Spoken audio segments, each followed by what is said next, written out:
If you're after a Montenegro bank account, or you're wondering what the benefits are, then you've come to the right place. But before embarking on an account opening adventure in this tiny Balkan nation, you need to know the pros and cons of banking here. Opening accounts is not as easy or as beneficial as others will have you believe. But there are some very unique and interesting opportunities for the right sort of people.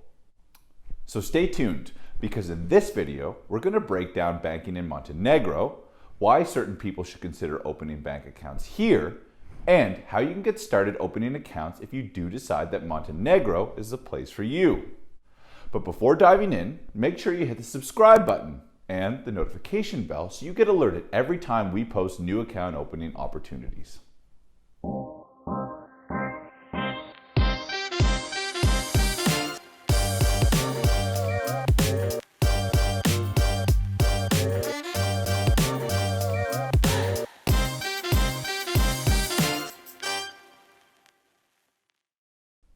Here at GlobalBanks, we help individuals and businesses unlock the benefits of international banking by helping them find and open bank accounts with the best banks around the world.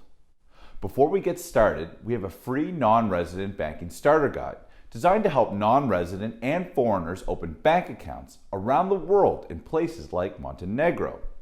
So don't forget to download your copy using the link in the description below. To start, this tiny, former Yugoslav nation with 650,000 people is jammed between 4 Balkan states in southeastern Europe. It's only a 2.5-hour flight from most European capitals and has 300 kilometers of sunny Adriatic coastline. It's also the youngest country in Europe, gaining independence in 2006. And while most articles focus on flamingos, beaches, and the World Championships for laziness, yeah, it's a real thing, there's a much more interesting mix of catalysts at play here. But before opening Montenegro bank accounts, there's a few things you should know.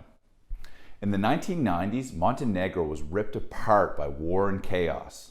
And among many other hardships, the economy was left broken with sky-high inflation. In fact, NATO was still doing targeted bombings here as recently as 1999. Ironically, the same year Montenegro declared the German Deutschmark its national currency to ward off inflation.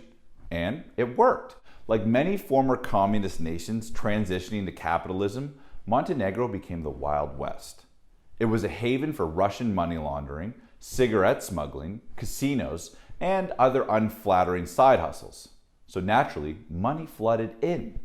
In fact, it wasn't uncommon for Russians and other members of the Unlucky Passport Club to buy seaside luxury properties with suitcases just full of cash. So it's no surprise that it earned the nickname the Monte Carlo of the Balkans. Montenegro even dabbled in offshore banking in the 1990s.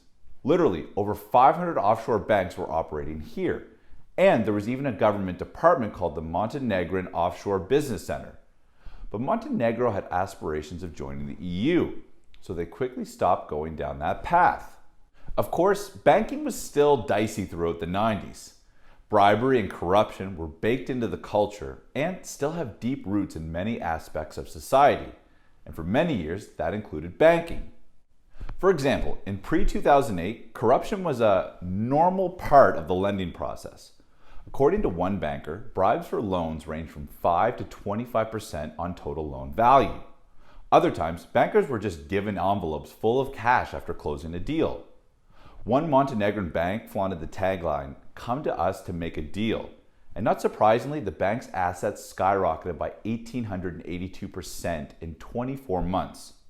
In case you're wondering, that's not normal. But in 2008, following the global financial crisis, Montenegro hit a wall. There was a run on the Montenegro banks, and to calm chaos and reassure depositors, the Montenegrin government guaranteed all bank deposits without limits. Not bad for a tiny Balkan state. And just like their savvy flip to the Deutschmark in the 1990s, this move worked just as well. Now you're probably thinking to yourself, this doesn't really sound like a place I would want to bank. And for a lot of people, it probably isn't. In fact, for most clients, there are probably better banking jurisdictions available. But like I said at the outset, for some clients, Montenegro could offer some very unique banking options. You see, today, Montenegro is a top contender for EU membership, and no one wants to screw that up. Many experts estimate that Montenegro will join the EU between 2025 and 2027, assuming nothing absurd or unfortunate happens in the meantime. The country is already on the euro, banks are slowly rolling out EU compliance standards, they're already a part of NATO, recognized by the UN, and signed up with the OECD to exchange information. Like Georgia, the automatic exchange of information is starting in 2023. Plus, compared to other non-EU countries in the region, Montenegro is a unicorn. Not only do they have the strongest chance of EU membership, they're the only country that can realistically qualify. And joining the EU isn't some haphazard pipe dream. This was the plan since they adopted the euro in 2002. Back then, the government even plastered billboards around the city proclaiming closer to Europe with the euro. So, what does this mean for bank account opening? Well, it used to be super easy to open bank accounts in Montenegro for non-residents and foreign companies. Even offshore companies were widely accepted. Before 2018, anyone with zero ties to the country could stroll into any bank with a passport and open an account in 5 minutes. Remote opening was also possible, but not anymore. Now you have to physically show up to open a bank account, and you usually need a tie to Montenegro, but it does depend on the bank.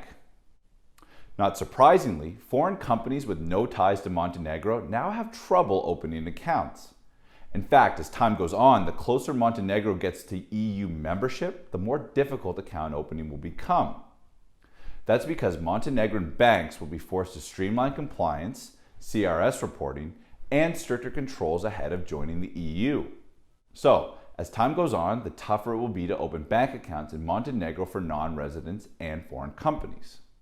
Now, considering everything we've covered, let's take a look at who should consider Montenegro for banking. First, if you don't plan on visiting Montenegro in person, don't do any business here or regionally, don't need to bank in euros, and are able to bank elsewhere, then Montenegro probably isn't a good fit for you. But for people who are struggling to open bank accounts elsewhere and desperately need a European bank account for themselves or their business, Montenegro can be a useful banking option. In other words, a Montenegro bank account could be an option for non-residents who are willing to travel to Montenegro in person, have or can acquire ties to Montenegro, want a European bank account but are struggling to open accounts elsewhere, need a euro-denominated bank account, or fit into one of the categories outlined in the next section. On top of that, some people might find Montenegro attractive in general because it has one of the lowest tax rates in Europe, with 9% personal tax and 9% corporate tax.